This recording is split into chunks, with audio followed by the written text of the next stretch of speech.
सभी छात्रों का आज 4 जून प्रस्तुत और लाभ हानि अभ्यास भाग 3 में स्वागत है। जैसा कि हमने आपसे पहले भी कल कहा था कि जो चीज़ें आपको करनी है क्रमबद्धता से, उसको आप देखें, क्वेश्चन का लेवल देखें।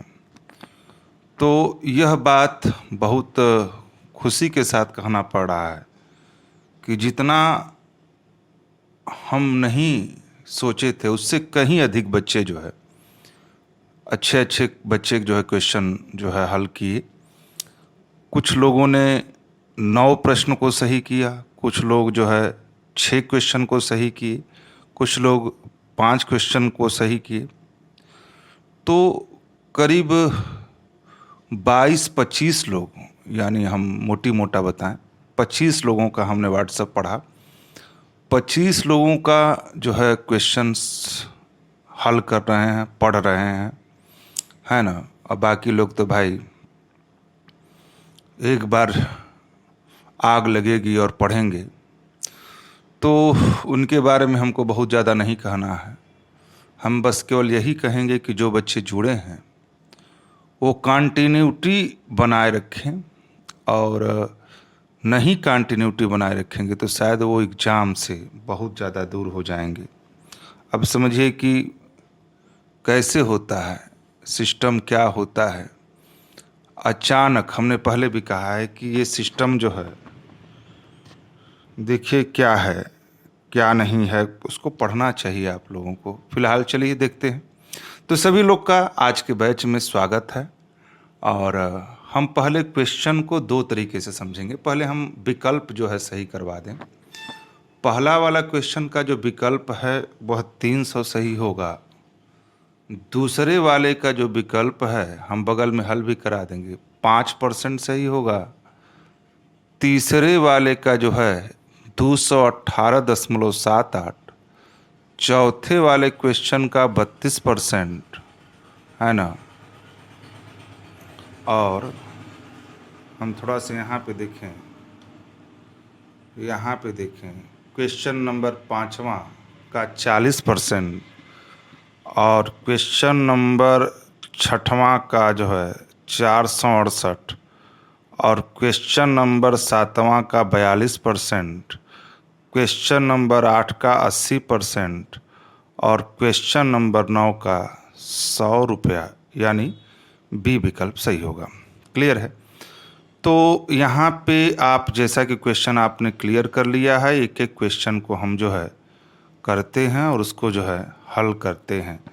तो थोड़ा सा ध्यान समझिएगा, क्वेश्चन आपके पास है ये है, और अपने सिस्टम को जो है थोड़ा सा हम ऐसे करते हैं, और यह चीज़ें जो है थोड़ा सा रोकते हैं, यह चीज़ें हम यहाँ पे रखते हैं, है ना। तो ये बातों को थोड़ा सा ध्यान से समझिएगा, ठीक है। तो क्वेश्चन को हम लोग देखते हैं, और क्वेश्चन आपके सामने पड़ा हुआ है। क्वेश्चन आप उसको देख लीजिएगा, चूँकि क्वेश्चन को जो है, हाँ, तो एक एक क्वेश्चन देखिए। पहला क्वेश्चन है कि यदि एक संख्या को आप अपने जो प्रैक्टिस है या आपने नोट्स में किया है उसको वहाँ पे देख सकते हैं, चूँकि कैमरा को घुमाना करना थोड़ा सा मुश्किल काम हो जाता है।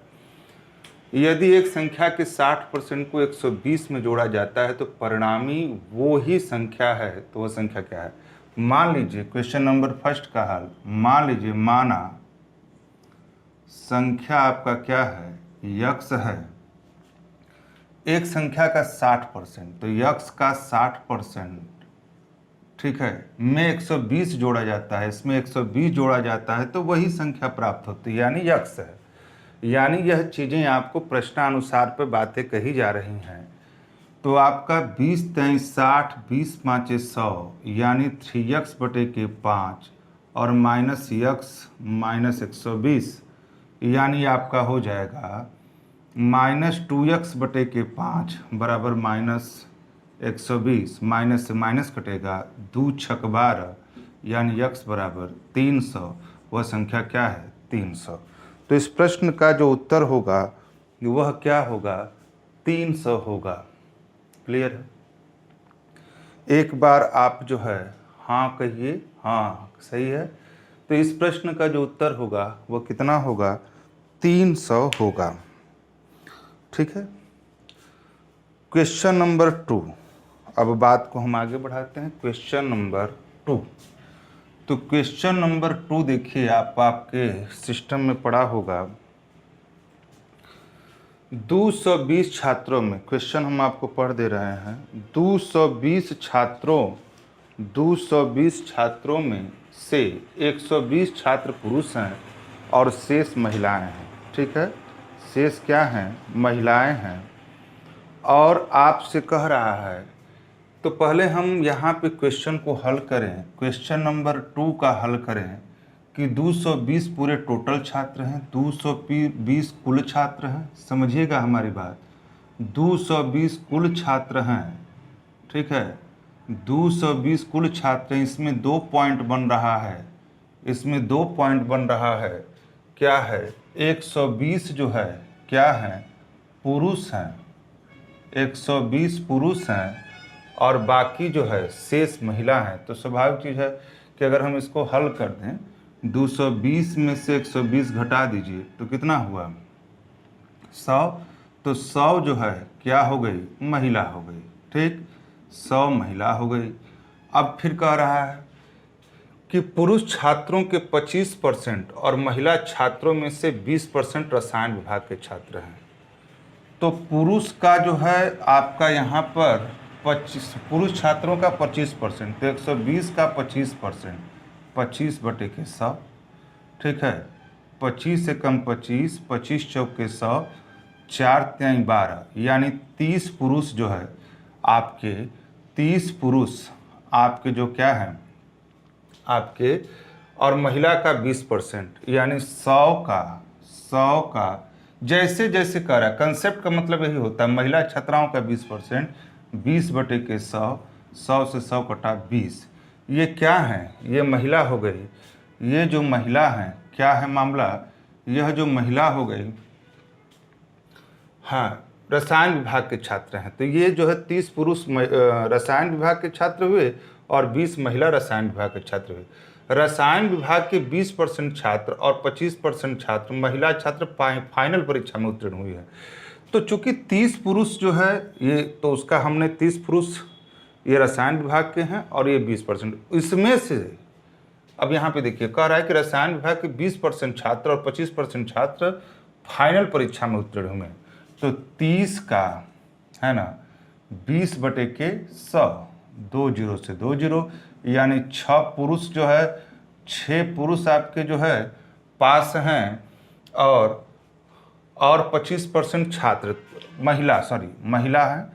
तो 20 का 25/100, 25 से कम 25, 25 से 4 5 20, यानी 5 जो है महिला जो है उत्तीर्ण हैं। तो आपसे कह रहा है कि रसायन विभाग में परीक्षा में उत्तीर्ण होने वाले कुल छात्रों का प्रतिशत। तो आप यहाँ पे समझने का प्रयास करिएगा कि 6 और 5 पूरा, जैसे हमने प्रतिशत पढ़ा है क्या? प्राप्तांक बटे के पूर्णांक गुणे 100। तो प्राप्तांक बटे के पूर्णांक गुणे 100, यानी 6 और 5 क्या हुआ? 11। तो 6 5 11 हुआ। तो 11 जो है आपका प्राप्तांक हुआ बटे के पूर्णांक। टोटल कितने हैं? 220 और परसेंटेज बदलना है तो गुणे 100, है ना। तो 0 से 0, 11 कम 11, 11 दूनी के 22, 2 5 10, कै परसेंट? 5%। यानी कौन सा विकल्प सही होगा? बी। कौन सा विकल्प सही होगा? बी। ठीक है, कौन सा विकल्प सही होगा? बी, है ना। तो यहाँ पे ये बात समझिए कि आपका जो विकल्प सही होगा वह बी सही होगा। ठीक है, आगे देखें। Question number 3। यदि एक संख्या का 20% 50 है तो उस संख्या का 87.5% क्या होगा? तो यहाँ पे समझें, कह रहा है क्वेश्चन नंबर 3 क्या कह रहा है कि एक संख्या का 20%, मान लीजिए वो माना संख्या क्या है, यक्स है, ठीक है, और एक संख्या का 20% 50 है। तो मान लीजिए यक्स का 20%, बहुत ईजी है, सभी लोग हल किए थे, 50 है, 20 से कम 20, 20 5 100, यक्स बराबर ये 1 है, क्रॉस होगा, यानी वह संख्या 250 हो गई। तो उसका 87.5% क्या होगा? तो यानी आप समझिए 250 का 87.5 अब बटे के क्या 100 है ना। तो 0 से 0, 50 25, 5 दूनी के 10 है ना। और इसको जब कैलकुलेशन करेंगे तो ये आपका लगभग आएगा 218.78। ठीक है, आप इसको कैलकुलेशन करके देख लीजिएगा, यानी 87.5, या तो दशमलव हटा करके बात कर लीजिए, या तो फिर ऐसे जो है 218.78 इस प्रश्न का उत्तर होगा। एक बहुत मज़ेदार क्वेश्चन था, क्वेश्चन नंबर 4। तो क्वेश्चन नंबर 4 की बात हम करें, क्वेश्चन नंबर 4 देखिए, क्वेश्चन नंबर 4 है, एक दूध वाला 20% का लाभ कमाता है। अगर वह दूध की मूल मात्रा में 10% पानी और मिलाता है तो उसका लाभ प्रतिशत क्या होगा? अब इस क्वेश्चन को ध्यान से समझिए। यानी 20% तो ऑलरेडी दूध पर लाभ कमाता है, 20% ऑलरेडी दूध पर लाभ कमाता है।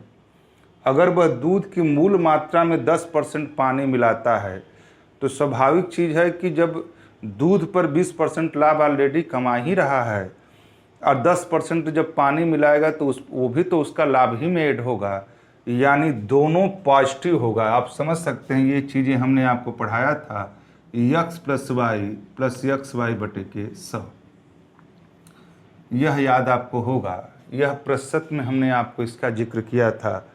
तो सबसे बड़ी चीज़ है कि दोनों तरफ धनात्मक है, यानी क्वेश्चन नंबर 4 का हल है, यानी आपका 20% लाभ तो ऑलरेडी इसका मान धनात्मक होगा और 10% पानी मिला रहा है तो इसका मान भी क्या होगा, धनात्मक होगा। यानी दोनों तरफ से आपको क्या है, फायदा है। तो दोनों का मान धनात्मक होगा, 20 धन 10 प्लस 20 गुणे 10 अब बटे के क्या 100। ठीक है, तो यहाँ 0 से 0, 0 से 0, 20 10 30 और 2 1 कम 2, यानी 30 प्लस 2 यानी कितना 32% लाभ कमाएगा, कौन, दूध वाला। तो यानी क्वेश्चन नंबर 4 का कौन सा सही होगा, डी विकल्प आपका सही होगा। ठीक है, आगे देखिए, यह जो है क्वेश्चन नंबर 5, क्वेश्चन नंबर 5 देखें, क्वेश्चन नंबर 5 आपसे कह रहा है कि 5 कैमरे बेचने पर सचिन को 2 कैमरों की लागत मूल्य का लाभ होता है। आप समझिए कि लागत मूल्य, तो आप टाइप हमने पढ़ाया है कि जब यम वस्तुओं को बेचने पर यन वस्तुओं के क्रय मूल्य और या विक्रय मूल्य के बराबर लाभ हो, तो यहाँ पर लागत मूल्य के बराबर लाभ हो रहा है, यानी क्रय मूल्य के बराबर लाभ हो रहा है। तो परसेंटेज लाभ या परसेंटेज हानि बराबर, आपको यह फार्मूला हमने एक्सप्लेन भी दिखाया था, उस वीडियो को आप देख सकते हैं, यन गुणे 100 बटे के क्या यम। यन क्या है, क्रय वस्तुओं की संख्या के बराबर लाभ या हानि, और यम क्या है, विक्रय वस्तु। तो यहाँ पे आपको सीधे सीधे है कि 5 कैमरे बेचने पर सचिन को 2 कैमरों के लागत मूल्य के बराबर, यानी यन का मान 2 होगा, 2 गुणे 100 और बटे के क्या 5, 5 दूनी के 10 यानी 20 दूनी के 40%, यानी 40% का क्या होगा लाभ होगा। तो 40% का आपको क्या होगा, लाभ होगा। ठीक है, आगे देखें क्वेश्चन नंबर 6। एक दुकानदार 300 रुपया में कुछ सामान खरीदता है अगर ऊपरी व्यय उसके लागत मूल्य का 20% है ना। तो चूंकि क्वेश्चन नंबर 6 हम आपको थोड़ा सा दिखा दें, जो क्रय मूल्य है आपका, जो क्रय मूल्य है वो कितना है, 300 रुपया। क्रय मूल्य जो है आपका कितना है, 300 रुपया है। अगर ऊपरी व्यय का मतलब हमने कल चर्चा किया था, ऊपरी व्यय किसे कहते हैं, देखिए नोट करके लिख लें यहाँ पर, वैसे हम आपको आज विविध पढ़ाएंगे। ऊपरी व्यय क्या होता है, ऊपरी व्यय इसमें क्या होता है, जैसे भाड़ा, धुलाई, ये सब क्या हैं, ऊपरी व्यय हैं। और ये हमेशा किस में जोड़े जाते हैं, ये ऊपरी व्यय जो है किस में जोड़े जाते हैं, क्रय मूल्य में। किस में जोड़े जाते हैं, क्रय मूल्य में जोड़े जाते हैं। भाई सबसे बड़ी चीज़ आप ऐसे समझिए कि अगर हम आपको ऐसे समझाएं कि जब कोई भी वस्तु, जैसे मान लीजिए कोई भी आप व्यापार किए हैं, अगर कोई भी चीज़ें, कपड़ा भैया वो आप थोक में कुछ और मिला है, आप कहीं से उसको जो है ट्रांसपोर्ट का जो खर्चा है वह तो उसी कपड़े पर जोड़ेंगे, तभी तो आपको उसके बाद तो जो विक्रय मूल्य लेंगे तभी तो लाभ या हानि की बात करेंगे आप। तो ऊपरी व्यय थोड़ा सा यहाँ समझिए कि जो भाड़ा, धुलाई, अतिरिक्त खर्चा, जब तक बेचे नहीं है, इसके उपरांत जो भी उस पर खर्चा जो है आपका लगा हुआ है वही क्या है, ऊपरी व्यय।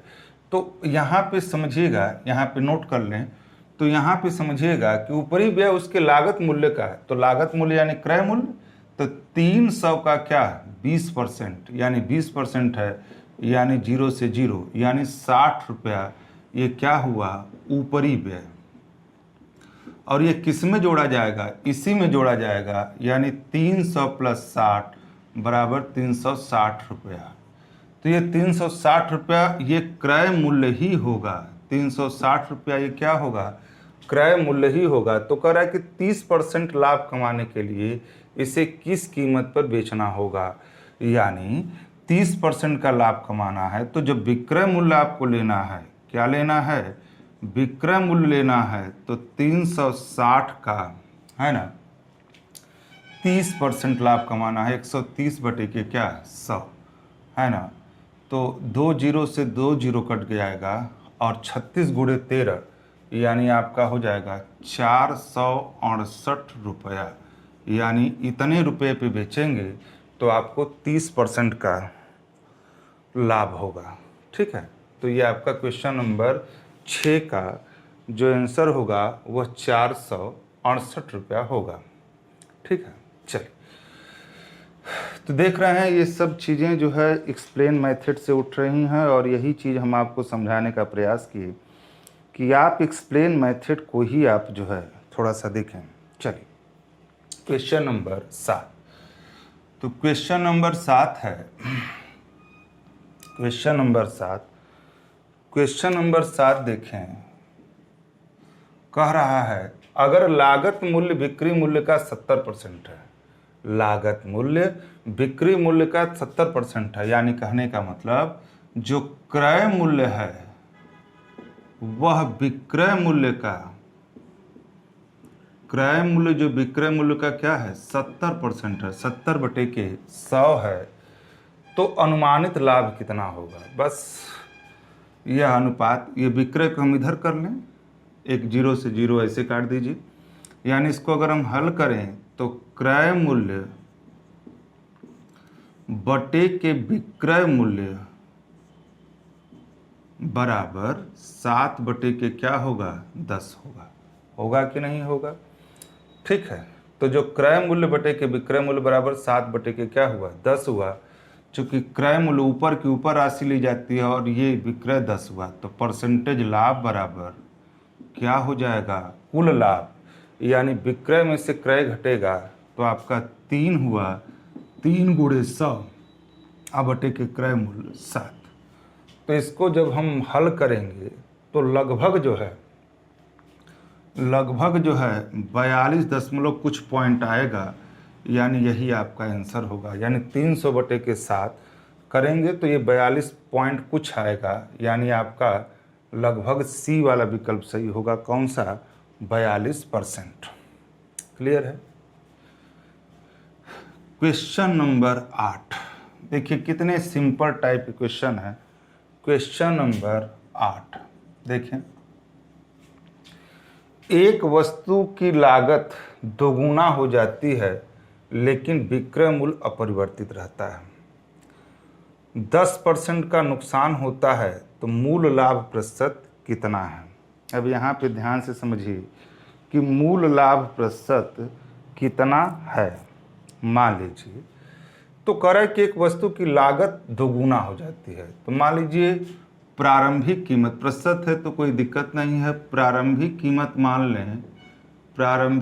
मान लें 100 रुपया, ठीक। अब जब लागत दोगुना कर दिया जाए तो यानी वो हो जाएगा, लागत अगर दोगुना कर दिया जाए तो हो जाएगा 200 रुपया। होगा कि नहीं होगा? ठीक। लेकिन बिक्री मूल्य अपरिवर्तित रहता है तो 10% का नुकसान होता है। बिक्री मूल्य का मतलब हुआ कि जो विक्रय मूल्य है वो अपरिवर्तित, यानी जितना में है लागत हमारा दुगुना लग रहा है लेकिन बिक्री मूल्य उतना ही में हमको बेचना है, तो हमको 10% की हानि हो रही है। यानी अगर हानि की बात करें तो हानि परसेंटेज, जो हानि रुपया कितना होगा, 200 का है, 10% की हानि हो रही है तो 10 बटे के 100 यानी 2 जीरो से, यानी 20 रुपये की क्या हुई? हानि हुई। तो जब 20 रुपये की हानि हुई तो कह रहा है तो 10% का तो मूल लाभ प्रतिशत कितना है। तो इसका मतलब ये हुआ कि आप उस वस्तु को बेच कितने में रहे हैं। तो प्रारंभिक कीमत आप देखिए, हानि रुपया आपका 20 रुपया है और कीमत आपका शुरुआत में 100 रुपया है, लेकिन लागत दुगुना हो गया। तो आपका जो है, आपको क्रय मूल्य कितना उसका हुआ, तो जो क्रय मूल्य है 100 माइनस 20 यानी कितना? 80 रुपया उसकी अगर कीमत है ना। तो कह रहा है कि मूल लाभ प्रतिशत कितना है, तो आपका सॉरी यहाँ पर यानी वो चीज़ें 80 रुपये में बेच रहे हैं। देखिए हानि रुपया बराबर होता है क्रय मूल्य माइनस विक्रय मूल्य, है ना। तो हानि रुपया 20 रुपया है, क्रय मूल्य कितना है? 100 रुपया माइनस विक्रय मूल्य, है ना। तो यहाँ पर जो है 100 इधर आएगा तो आपका हो जाएगा, विक्रय आपका हो जाएगा कितना, है ना, 80 रुपया। 80 रुपया हुआ तो मूल लाभ प्रतिशत, परसेंटेज लाभ बराबर कुल लाभ। ठीक है, यहाँ पे थोड़ा सा समझिए, जो यहाँ पे थोड़ा सा हम इसको समझ, चलिए देखते हैं। चलिए ठीक है, देखिए यहाँ पे ऐसे समझिए, क्वेश्चन को अपने पास रखिए और देखिए जो है, यदि एक वस्तु की लागत दोगुना हो जाती है लेकिन बिक्री मूल्य अपरिवर्तित रहता है, तो है ना, एक वस्तु की लागत दोगुना हो जाती है, यानी कहने का मतलब है कि कोई भी चीज़ें आप खरीदे हैं 100 रुपया में, अब उसको खरीदे रहे हैं 200 रुपया में, लेकिन बिक्री मूल्य अपरिवर्तित है ना। बिक्री मूल्य अपरिवर्तित रहता है तो 10% का नुकसान होता है। बिक्री मूल्य अपरिवर्तित रहता है यानी 200 रुपया में जब आपने खरीदा है उसको, तो हानि जो है रुपया हो गई आपको 20 रुपया। तो कहने का मतलब होता है कि जब हानि 20 रुपया की हो गई और प्रारंभिक कीमत 100 रुपया है, तो परसेंटेज जो है लाभ कितना होगा, यानी यहाँ पे सीधे हो जाएगा परसेंटेज लाभ बराबर कुल लाभ। ठीक है ना, यानी विक्रय माइनस क्रय, यानी 80 गुणे 100 बटे के क्रय मूल्य 100 से 100 कटेगा, 80% का क्या होगा? लाभ होगा। इस बात को समझ पा रहे हैं? इस बात को समझ पा रहे हैं? ठीक है, समझ रहे हैं तो ठीक है, क्लियर है। चलिए, ये आपका 80% होगा। आगे है एक वस्तु के निर्माण की लागत में 20% की वृद्धि हुई। एक व्यापारी ने बिक्री मूल्य में कोई बदलाव नहीं किया। उसने पाया कि उसके लाभ में 20 रुपये की गिरावट हुई। मूल लागत कीमत क्या है? तो एक वस्तु के निर्माण में 20% की वृद्धि हुई लागत में। तो मान लीजिए क्वेश्चन नंबर 9 का हल है। मान लीजिए प्रारंभिक लागत क्या है? यक्स रुपया है। अब समझिएगा, प्रारंभिक लागत यक्स रुपया है। एक वस्तु के निर्माण में लागत में 20% की वृद्धि हुई, यानी कहने का मतलब कि यक्स का 120 बटे के 100 यानी 2 छक 12 2 5 10 6 यक्स बटे के 5 रुपया। ये भी क्या है? क्रय मूल्य, या इसको कह सकते हैं लागत मूल्य। क्लियर है? इसको कह सकते हैं लागत मूल्य। ठीक है। एक व्यापारी ने बिक्री मूल्य में कोई बदलाव नहीं किया। उसने पाया कि लाभ में 20 रुपये की गिरावट हुई। तो सबसे बड़ी चीज़ है कि प्रश्न के अनुसार, यानी इसको कह सकते हैं 6 यक्स बटे के 5 माइनस यक्स, यानी 20 रुपये की गिरावट हुई इक्वल 20 रुपया प्रश्न के अनुसार। तो 5 यक्स यानी यक्स बटे के 5 बराबर 20, यानी यक्स बराबर 100, और यक्स क्या माने हैं? लागत, यानी आपका यक्स बराबर क्या हुआ? 100 रुपया। तो जहाँ तक हमको उम्मीद है कि आप पूरी बात को समझ पा रहे हैं, हमने एक्सप्लेन करके आपको ये चीज़ें दिखा दिया। ठीक है, धन्यवाद।